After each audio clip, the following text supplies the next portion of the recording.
Hi everyone, I'm JD Martin. Welcome to my YouTube channel. Today I will be taking a look at the Maxxis EL tire and sharing my thoughts on how it's held up over the past 1,000 miles. So right off the bat, I just want to say Maxxis did send me this tire for review. They just wanted to get my honest opinion and feedback as a one-wheel rider. Over the course of this review, I will be comparing this tire a lot to the standard Vega that comes on every one wheel, as that is the tire pretty much anyone who has ever owned a one wheel knows and understands. So let's start off with the least enjoyable part about a tire change, actually changing the tire. And with the Maxxis, I will say it's very unenjoyable. I've done this 3 times so far and each time has been very difficult. The Maxxis, much like the Vega, has a very thick lip on the outside of it. So this makes getting the final lip to mount your tire on quite difficult to do.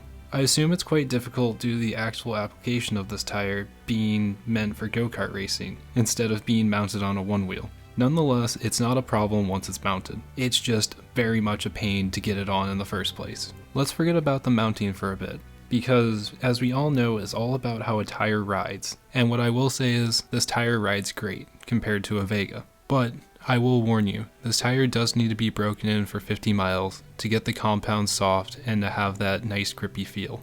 Once broken in though, the tire has a nice rounded profile compared to the Vega. Just looking at the numbers, the Vega is an 11.5 by 6.5 inch tire, and the Maxxis on the other hand is an 11 by 6 inch tire. This makes the Maxxis slightly more narrow and slightly shorter. In my opinion, those are both good things. It being slightly shorter makes the acceleration on the board much quicker, along with having less rotating mass on the tire. I've still been able to reach 23.5 miles an hour, so the top speed of the board is not affected. The tire being more narrow, on the other hand, has its pluses and minuses. The biggest minus is at a stop, because you no longer have that extra ½ inch of width to balance on, but dropping down that extra ½ inch allows the tire to be more maneuverable and much more fun with carves. The profile of the tire also helps with that. The corners are more rounded and the sidewall feels softer. This allows you to really dig into those carves, where you can get those nice flowing lines. Along with that, it allows you to do 180s and 360s much easier, as you have less tire contacting the ground. Along with the profile of the tire being quite round,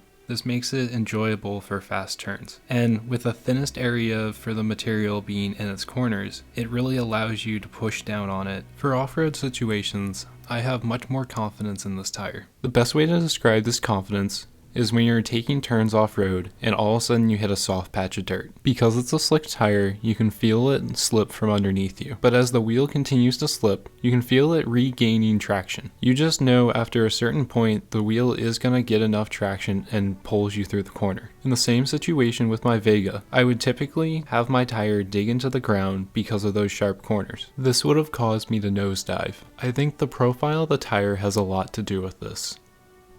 Because the Maxxis has a more rounded profile, the pressure is not focused on the corner of the tire. This keeps more of the tire on the ground, aiding in traction for off-road. Along with the profile of the tire being good for dirt, the more rounded profile of the tire helps in rocky situations. So again, back to the profile. When you hit rocks on the corner of the tire, it isn't as affected as it would be on a Vega, because that transition is more gradual. The area where this tire doesn't do such a great job is in the winter months. It has a really hard time when you hit any type of ice, and most oftentimes you will get wheel slip. But then again, what do you expect from a board with a slick tire and not a lot of weight pressing down on it? In the winter months when you're riding, the tire performs well right out of your house because it's already warm. But as you continue to ride, it's very hard to build heat or maintain heat in this tire. This makes the tire feel really hard after a while. Even if you lower the PSI in the winter, the tire still just doesn't feel right.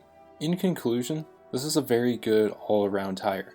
It performs well, has held up for over 1,000 miles, and doesn't even have little pinholes like you would get in a Vega, such as getting around Boston in any time of year, riding trails through the woods in New Hampshire, or even going down to Florida to ride a beach. It's held up for many, many miles. I would recommend this to anybody who is considering doing a tire change.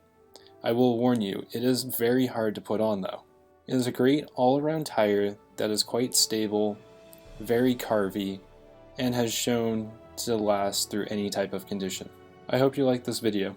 Please like, comment, subscribe, and it really helps me out a lot. Until next time, see you later.